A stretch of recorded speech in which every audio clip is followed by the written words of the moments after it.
안녕하세요. 사연을 부탁해입니다. 오늘의 사연을 소개하겠습니다. 시댁에 첫 인사를 가기 전 남편이 조심스레 말을 꺼냈습니다. 지훈아, 이번 주에 우리 집에 인사 가잖아.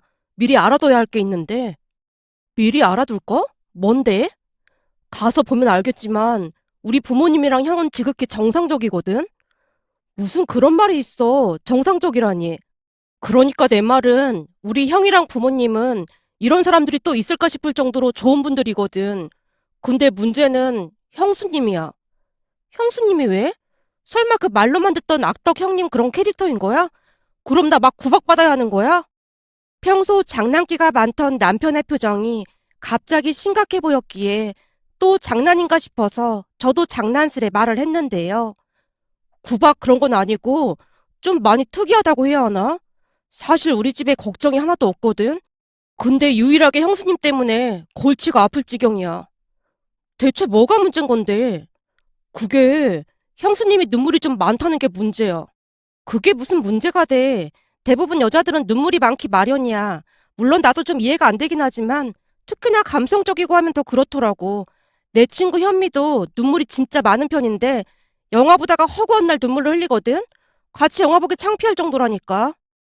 평소 제 성격은 사람이 없는 곳에서 뒷말하는 것을 많이 싫어하는 편이라 최대한 대수롭지 않게 반응하려 노력하고 있었어요. 하지만 여전히 심각한 표정으로 남편이 다시 말을 꺼냈습니다.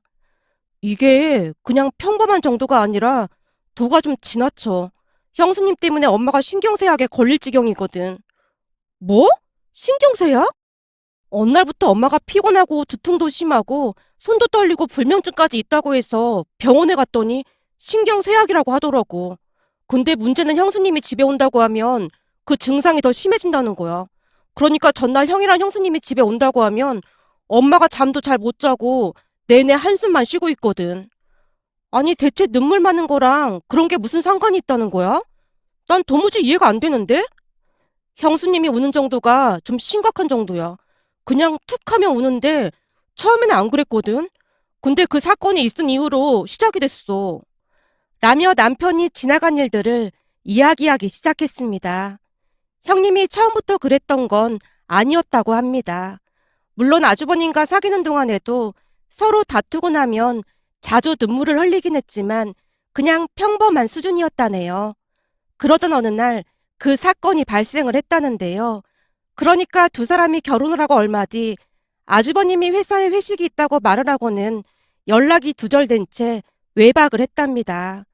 그 바람에 집에서 눈이 빠져라 아주버님을 기다리던 형님은 난리가 났고 친정과 시댁에 전화를 해서 울고불고 하는 바람에 집안이 발칵 뒤집어졌다네요. 다음 날이 주말이었다는데 형님은 짐을 싸서 친정으로 가버렸고 안 사둔 어르신이 시어머니께 불만스레 전화를 했다네요. 사부인, 김서방의 전화도 안 받고 있다고 하네요. 결혼한 지 한 달도 안 됐는데 전화 한 통도 없이 외박이라니요. 김서방 그렇게 안 받는데 정말 실망했습니다. 우리 딸은 밤새 울어서 지금 실신하기 직전입니다. 아휴, 정말 죄송합니다. 그동안 이런 적이 단 한 번도 없었는데 이게 대체 무슨 일인지 모르겠습니다. 우리 딸이 그러는데 어젯밤에 회식한다고 했다더라고요. 그게 무슨 말이겠습니까? 죄송합니다. 우리가 계속 전화해서 뭔 일인지 알아보겠습니다. 물어보고 할 게 뭐가 있겠습니까? 술 먹고 어디서 자고 있다는 거겠지요. 전화를 못 받을 정도로 술에 취한 거 보면 어디서 뭔 짓을 했는지 누가 알겠습니까? 아무리 좋게 생각하려고 노력해도 이제는 김서방을 도저히 못 믿겠습니다. 어떻게 해야 할지 우리도 모르겠네요. 안 사둔 어르신이 땅이 꺼져라 한숨을 쉬다가 전화를 끊었다네요. 그 뒤 혼비백산한 시댁 가족들이 아주버님을 찾기 시작했고 계속해서 전화를 했던 모양인데요. 아침 10시가 넘어서야 아주버님이 전화를 받더랍니다. 그동안 맘졸이고 있던 시어머님이 폭발하게 되었고 집안이 떠내려가라 소리를 질렀다네요. 너 미쳤어? 지금 어디야? 결혼한 지 얼마나 됐다고 외박을 하고 있어? 내가 널 그렇게 키웠어? 대체 이게 뭐 하는 짓이야? 시어머님이 쉴 새 없이 몰아붙이고 있었고 아직 잠에서 덜 깬 아주버님이 어리둥절한 목소리로 물었다네요. 엄마, 왜 그래? 알아듣게 말을 해. 뭘 알아듣게 말을 해. 너 어제 어디서 잤어? 니처 지금 짐 싸서 친정 갔는데 대체 어쩔 셈이야. 내가 아침부터 사부인한테 싫은 소리를 들어야겠어? 뭐? 짐 싸서 처갓댁에 가다니. 그건 또 무슨 말이야? 너 지금 어디냐고? 대체 어디서 잔 거야? 어? 잠깐만. 맙소사. 엄마, 나 어떡해? 나 밤새 차에서 잔 모양인데? 지금 차 안이야. 어제 회식 때 술을 많이 마셔서 중간에 빠져나왔었거든. 그래서 대리운전 부르려다가 그만 잠이 들었었나 봐. 어떡하지? 뭐? 그럼 밤새 차에서 잤단 말이야? 널 어쩌면 좋으니? 아니, 그동안 외박 한 번 안 하던 인간이 왜 결혼하고 외박을 하고 난리야? 너 당장 처갓댁에 가서 무릎 꿇고 빌어. 시어머님이 고래고래 소리를 지르고 있었다는데요. 아주버님이 이야기하길 평소 술을 잘 못 마시던 아주버님이 그날따라 술을 많이 마셨다고 합니다. 결혼한 지 얼마 되지 않았기에 회사 상사분이 장난으로 계속해서 술을 건넸던 모양이었어요. 착한 아주버님은 거절하지 못한 채 받아먹었고 술에 잔뜩 취한 채 인사불성이 됐다고 합니다. 그 와중에도 집에 가야 한다는 생각으로 홀로 회식 자리에서 빠져나와 차에 올라타서 대리운전을 부르려고 했던 모양인데요. 대리를 부르던 중 잠이 쏟아졌고 한 10분만 자다가 부를 생각이었다네요.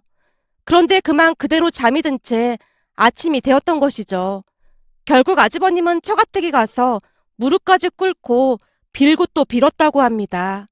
주차장에서 밤새 잤다는 아주버님의 말을 아무도 믿지 않아서 다 같이 그 식당에 가서 CCTV까지 확인을 했다네요. 그나마 천만다행이었던 것이 주차장에 CCTV가 있었다고 했으니까요. 그렇게 오해는 풀리게 되었지만 형님이 마음고생한 것에 대해 화가 머리끝까지 난 안서둔 어르신이 다시는 외박을 하지 않겠다는 각서까지 쓰라고 해서 아주버님이 각서까지 썼다고 합니다. 문제는 형님에게 미안했던 시부모님이 형님 눈치를 보기 시작했고 그 뒤부터 형님이 변하기 시작했다네요. 조금만 불만이 있어도 입을 꾹 다문 채 눈물만 뚝뚝 흘렸다고 합니다. 그러니까 그 사건으로 인해 형님에게는 세상 든든한 방패막이가 생긴 셈이죠. 그로 인해 시어머님은 신경쇠약에 걸릴 정도였다는데요. 정말이지 형님이 시도 때도 없이 눈물을 흘렸다고 합니다. 어느 날은 다 같이 외식을 갔다는데 형님이 눈물을 흘리는 바람에 잠시 후 식당을 옮기기도 했다네요. 한참 동안을 쉴 새 없이 쏟아내던 남편이 잠시 말을 멈추고 긴 한숨을 내쉬더니 다시 말을 이어갔습니다. 그날 아버지 생신이었거든. 그래서 다 같이 외식을 하기로 했고 말이야. 근데 아버지가 평소 장어를 좋아하셔서 꽤 유명한 장어 전문점으로 갔거든. 들어가서 몇 점 먹지도 못했는데 형수님이 또 우는 거야. 뭐? 갑자기 울었단 말이야? 그랬다니까. 그냥 갑자기 눈물을 뚝뚝 흘리는 거야.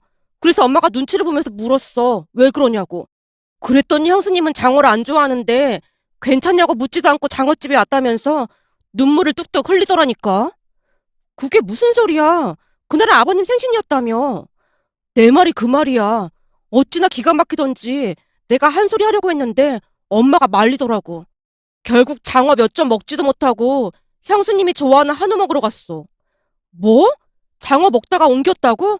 굳이 그렇게까지 해야 하는 거야? 안 그럼 계속 눈물만 흘리고 있는데 어쩌겠어. 식당 와서 그렇게 울고 있으니까 사람들이 다 쳐다보고 난리도 아니었거든. 그건 좀 심한 거 아니야? 내가 이런 말 하기 좀 그렇긴 한데 그 정도면 병이야. 치료받아야 할 상태인 것 같은데.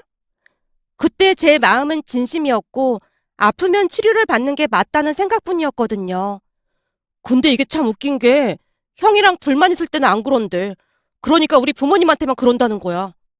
아니 잘못은 아주버님이 했는데 왜 어머님 아버님께 그러는 거야? 내 말이 그 말이야. 진짜 이상하다니까. 그러니 엄마가 신경쇠약에 걸릴 수밖에. 암튼 우리 집 인사 가면 돌발 행동을 할 수도 있으니까 미리 알고는 있어. 라며 남편이 미안한 듯 말을 마쳤습니다. 남편에게 세세하게 듣긴 했지만 쉬이 믿어지지 않았기에 남편이 살을 붙인 게 아닌가 하며 잊은 채 지냈습니다. 그렇게 시간이 지나 시댁에 첫 인사를 갔는데요. 그날 남편에게 들었던 말이 완벽한 사실이었음을 확인하는데 얼마 걸리지도 않았습니다. 형님의 첫 인상은 죽상이었다고 해도 과언이 아니었어요. 제 인사를 받는 둥 마는 둥 하고는 금방이라도 눈물이 떨어질 것 같은 우울한 얼굴로 내내 자리를 지키고 있었거든요. 그 바람에 시댁 가족들이 제 눈치를 보며 어쩔 줄을 몰라 했는데요. 형님은 손님에 대한 기본적인 예의도 잊은 채 하고 싶은 대로 하는 모습이었습니다. 그렇게 잠시 후 정성껏 준비된 음식으로 식사를 했습니다. 많이 준비를 한 모양으로 대부분의 음식이 맛이 있었어요. 어머님, 음식이 다 맛있어요. 그래요? 입맛에 맞는다니 다행이네요. 많이 먹어요.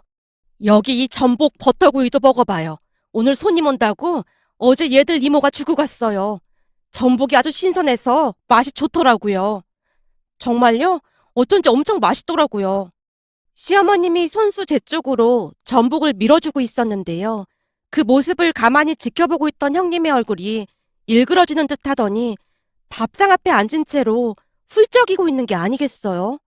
그 모습에 어찌나 놀랐던지 저도 모르게 들고 있던 전복을 놓치고 말았어요. 시어머님 또한 얼굴이 창백해진 채 급히 형님에게 물었고요. 얘, 너 또 왜 그러니? 어디가 불편한 거야? 어머님, 너무하신 거 아니에요? 어? 그게 무슨 말이야? 내가 뭘 잘못한 거니? 그렇잖아요. 제가 이 집 맏며느리인데 어떻게 예비동서만 챙길 수가 있어요? 뭐? 내가 챙기긴 뭘 챙겼다고 그래? 방금 저한테는 묻지도 않고 전복을 예비동서한테만 줬잖아요. 그거야 손님이니까 불편할까봐 많이 먹으라고 그런 거지. 자, 그럼 너도 먹으렴. 라며 시어머님이 전복 하나를 형님 밥그릇 위에 올려줬는데요. 그랬음에도 화가 풀리지 않은 모양으로 형님이 짜증스레 다시 말을 했어요. 됐어요. 엎드려 절 받는 것도 아니고 저는 안 먹을래요. 라며 형님이 자리에서 일어나서 소파에 앉더니 다시 눈물을 흘리고 있었습니다. 그런 괴이한 광경은 처음이었기에 제가 어리둥절한 표정으로 남편을 바라봤는데요. 순간 남편이 화를 참지 못한 채 형님에게 한 소리 했어요. 형수님, 손님 초대해놓고 진짜 너무하시는 거 아닙니까? 어머, 서방님, 지금 저한테 뭐라고 하는 거예요? 여보, 나 너무 무서워서 집에 가야 할 것 같아. 형님이 더욱 큰 소리로 훌쩍이며 가방을 챙겨서 집을 나서는 모습이었어요. 놀란 아주버님이 형님 뒤를 따라 나갔고요. 한마디로 집안 분위기는 엉망진창이 되었고 그때까지 입을 꾹 다문 채 앉아만 계시던 시아버님이 나지막한 목소리로 남편에게 말했어요. 주방에 가서 그 양주 좀 가지고 와라. 아버지, 설마 대낮부터 술을 마시겠다는 거예요? 글쎄 가지고 오라면 좀 가지고 와봐. 시아버님의 말에 남편이 주방에 있던 양주를 가지고 왔고 양주를 받아들던 시아버님이 제게 양해를 구했습니다. 저기, 내가 지금 이 술을 안 마시면 답답해서 견딜 수가 없을 것 같아서 그런데 술 한 잔 마셔도 괜찮겠죠? 그럼요, 저는 괜찮습니다. 이해해줘서 고마워요.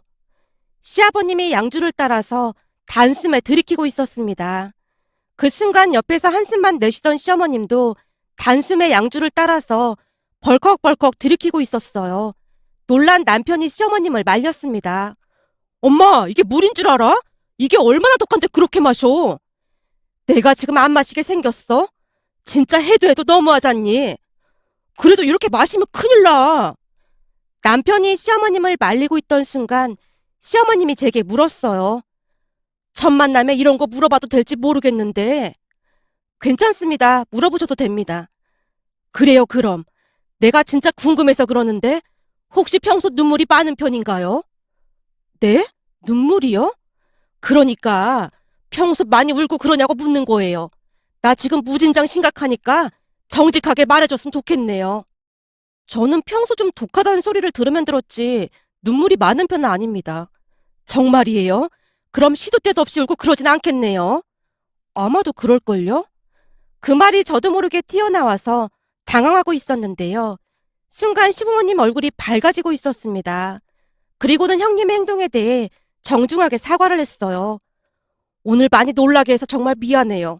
근데 우리는 지은 씨가 마음에 드는데 앞으로도 자주 만날 수 있을까요? 그럼요. 앞으로 자주 놀러 오겠습니다. 오늘 손님 불러놓고 술이나 마시고 있고 정말 미안했어요. 시아버님이 많이 미안한 표정으로 사과를 하고 있었는데요. 두 분 다 너무나 미안한 표정이었기에 제가 장난스레 말을 꺼냈습니다. 어머님, 아버님, 다음에는 저도 양주 한 잔 주시겠어요? 그리고 오늘 음식이 너무 맛있었어요. 다음에는 제가 식사 대접하겠습니다. 제가 별일 아니라는 듯이 대답을 하자 두 분도 모든 시름을 잊은 듯 활짝 웃고 있었습니다. 다행히 시부모님과도 잘 맞는 편이었고 그 뒤 우리는 예정대로 결혼을 했습니다.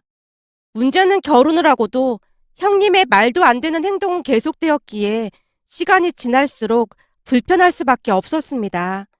평소 제가 나대는 성격은 아니었지만 형님처럼 말도 안 되는 행동을 하는 사람들을 관가하지 못하는 성격이었으니까요.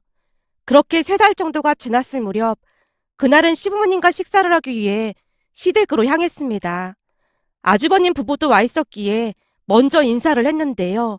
형님이 인사를 받는 둥 마는 둥 하더니만 다시 TV를 보고 있었습니다. 가만 보니 시부모님 두 분이 식사 준비를 하고 있는 모습이었기에 심부름이라도 할까 싶어 주방으로 들어갔는데요. 저를 보자마자 반가운 듯 시어머님이 활짝 웃으며 말했어요. 왔니? 가서 앉아있으면 금방 준비하마. 아니에요. 저도 거들게요. 거실에서 뭐 할 것도 없는걸요. 첫째는 한 번도 주방에 들어온 적도 없는데 뭐하러 그래. 쟤들은 부르지도 않았는데 저렇게 와서는 딱 버티고 있지 뭐니. 그럼 형님네는 안 부르셨던 거예요? 내가 뭐하러 내 발등을 찍겠니? 절대 안 불렀어. 근데 어떻게 한 건지 와서 저러고 있잖니? 시어머님이 제 귓가에 속삭이듯 말하고 있었습니다. 그런데 그 순간 형님이 주방으로 들어오다가 그 모습을 보게 되었고 시어머님이 제 귓가에 속삭이는 모습을 보고 다시 울상을 지었어요. 어머님, 뭐예요? 어? 내가 뭘? 시어머님이 경기를 하며 자세까지 고치고 형님에게 대묻고 있었는데요. 지금 동서한테 귓속말로 뭐라고 하셨잖아요. 혹시 제 욕하신 거예요? 뭐? 욕이라니?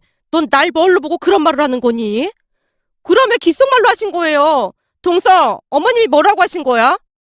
네? 그냥 별일 아니었어요.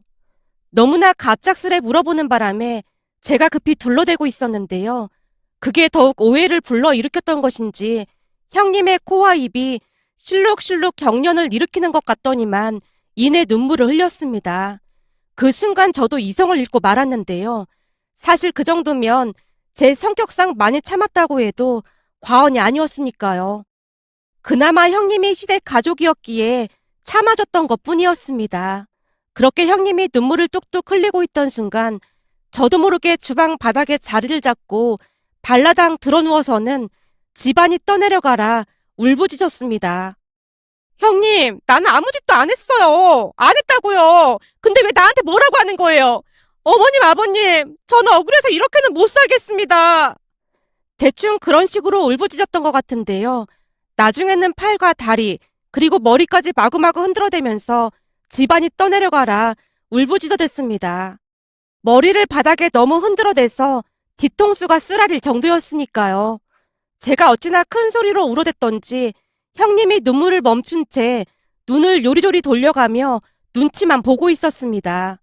그때 당시 제가 왜 그랬는지는 잘 모르겠지만 어느 날부터 형님의 모습을 보며 우리 조카가 떠올랐습니다. 그러니까 조카가 떼를 쓰거나 하면 제가 장난스레 더 큰 소리로 울면서 나자빠졌더니 조카가 오히려 창피한 듯 울음을 그치는 모습이었으니까요. 그런데 그 방법이 통하게 될 줄 누가 알았겠습니까? 형님이 눈물을 멈춘 채 급히 가방을 챙겨서 나가버렸거든요. 그 모습에 시어머님이 소파에 주저앉아서 박장대소를 했는데요. 세상에나 그런 방법이 있는 줄은 꿈에도 몰랐구나. 어쩜 그런 생각을 한 거니? 너 첫째 얼굴 봤니? 어찌나 놀랐던지 얼굴이 새누래졌지 뭐야. 죄송해요. 저도 모르게 몸이 먼저 움직였어요. 죄송하긴 뭐가 죄송해. 아주 잘했다 잘했어. 너 말이야. 앞으로 그 방법 계속 써봐라. 이번 참에 첫째 버릇 좀 고쳐보자. 시어머님이 배까지 움켜잡고는 떼굴떼굴 구르는 모습이었고 시아버님은 주방으로 가더니 제일 비싼 양주를 꺼내와서 직접 양주잔에 따르더니 제게 내밀었습니다. 이게 엄청 비싼 양주야. 오늘은 너랑 한 잔 마셔야겠구나. 너 오늘 아주 멋졌다. 아, 네, 감사합니다. 제가 거절하지 않고 양주를 받아들자 남편이 고개를 절레절레 흔들며 중얼거렸어요. 이제 보니 형수님이 강적을 만난 것 같네. 근데 속이 시원하긴 하다. 10년 묵은 체증이 내려간 것 같아. 그렇게 우리는 양주를 마시며 오랜만에 즐거운 시간을 보냈습니다. 그날 집에 돌아온 남편이 고마운 듯 말을 꺼냈어요. 여보, 진짜 고마워. 오랜만에 부모님 얼굴이 밝아진 것 같아서 좋더라고. 오히려 칭찬을 받는다는 게 참 이상하긴 하지만 열심히 노력해서 앞으로 더 분발해볼게. 뭐? 앞으로 더 분발을 하다니. 오늘 한 번으로 형님이 변할 것 같아? 어림도 없는 소리야. 형님이 울 때마다 계속해서 그럴 생각이야. 미치겠다 진짜. 내가 보니 형수님이 임자 제대로 만난 것 같네. 라며 남편이 간신히 웃음을 참고 있었습니다. 그렇게 시간이 지나 시어머님 생신날이 되었고 다 같이 외식을 하러 갔는데요. 이미 형님한테 길들여진 것 마냥 당연히 형님이 좋아하는 한우를 먹으러 가는 모습이었습니다. 첫째야, 그때 그 한우집 말이다. 거기 괜찮겠니? 네, 좋아요. 거기 맛이 괜찮더라고요. 그래? 그럼 거기로 가자꾸나. 요즘 벚꽃도 많이 폈던데 벚꽃 구경도 할 겸 공원으로 걸어가자꾸나. 시부모님이 집을 나섰고 우리도 뒤따라가고 있었는데요. 가는 내내 형님의 얼굴이 안 좋아 보이더니만 한 10분쯤 걸었을 무렵 또다시 눈물을 흘리기 시작했기에 시어머님이 사색이 된 채 물었어요. 왜 또 그래? 우리가 또 뭐 잘못한 거니? 지금 배가 엄청 고픈데 굳이 걸어갈 필요 없었잖아요. 그럼 배고프니까 걷기 싫다고 진작에 말을 하던지 했어야지. 어머님이 저한테 묻지도 않았잖아요. 라며 형님이 눈물을 뚝뚝 흘리고 있었습니다. 그 모습에 기다렸다는 듯이 제가 공원 바닥에 들어놓은 채 팔다리를 냅다 흔들어대며 큰 소리로 울어대끼기 시작했는데요. 놀란 시어머님이 쪼그려 앉아서 제 팔을 잡고 난리도 아니었어요. 둘째야, 너 지금 뭐 하는 거야? 얘가 대체 왜 이래? 얼른 일어나지 못해? 내가 이러다 제명에 못 살겠다. 시어머님이 주변을 둘러보며 안절부절 못하고 있었고 제가 얼마나 큰 소리로 울어 제꼈던지 순식간에 사람들이 몰려들기 시작했어요. 그 바람에 시아버님은 손으로 얼굴을 가린 채 숨는 듯 해보였고 다른 가족들도 저를 전혀 모른다는 듯이 고개를 돌린 채 딴청을 부리고 있었습니다. 그때 한 할머니가 혀를 차면서 중얼거렸어요. 세상에나 젊은 사람이 머리가 돌았나 보구만. 요즘 젊은 사람들 중에 머리가 돈 사람이 한둘이 아니라고 하더니만 그게 사실이었구만. 얼굴은 멀쩡하게 생겨서 불쌍해서 어쩔까나. 할머니의 말에 도중에 웃음이 터져나오려고 해서 이를 악물고 참아야만 했습니다. 그렇게 잠시 후 제가 언제 그랬냐는 듯이 일어났는데요. 시어머님이 제 손을 잡으며 물었어요. 너 괜찮은 거야? 어디 다친 데는 없어? 땅바닥에 그러고 들어누웠다가 다치면 어쩌려고 그래? 괜찮아요. 아주 멀쩡한걸요? 라며 주변을 둘러보고 있었는데요. 형님과 아주버님 모습이 보이질 않았습니다. 근데 형님이랑 아주버님은 어디 갔어요? 가만 보니 창피해서 둘 다 내뺀 모양이야. 지도 허구한 날 아무 데서나 울어 제꼈으면서 네가 창피했던 모양이다. 결국 우리끼리 장어를 먹으러 갔습니다. 식사를 하는 도중 시어머님이 제게 물었어요. 사람들이 다 구경하고 난리 났었는데 창피하지도 않았어? 그래서 선글라스에 모자까지 눌러 쓰고 나왔잖아요. 뭐? 그럼 작정하고 그랬단 말이야? 언제 어디서나 준비성이 철저해야죠. 대체 이게 뭐 하는 짓인지 모르겠다. 아무튼 너한테 고맙다. 아니에요. 가족의 평화를 되찾을 수만 있다면 기꺼이 이 한 몸 희생할 각오가 되어 있습니다. 라며 제가 배시시 웃고 있었는데요. 시부모님의 얼굴이 그 어느 때보다 편안해 보였습니다. 그뒤 형님은 시댁 가족들 모임에 모습을 드러내지 않았고 어느 날은 시어머님이 조용히 말을 꺼냈어요. 아무래도 첫째는 두 번 다시 안 올 것 같아. 아주버님이 그래요? 첫째가 보다 동서 같은 또라이는 처음이라고 하면서 두 번 다시 마주치고 싶지 않다고 했다잖니. 그 우는 얼굴을 안 봐서 어찌나 속이 편한 줄 몰라. 라며 시어머님이 활짝 웃고 있었습니다. 그렇게 형님은 지금까지도 두문불출한 채 모습을 드러내지 않고 있답니다. 그로 인해 시댁에는 다시 평화가 찾아왔고요. 며칠 전 가족들과 식사를 하고 공원 산책을 하던 중 활짝 핀 벚꽃을 보며 예전 일들이 떠올라 이렇게 글 남겨봅니다. 오늘의 사연은 여기까지였습니다. 즐겁게 보셨다면 구독, 좋아요 부탁드립니다. 고맙습니다.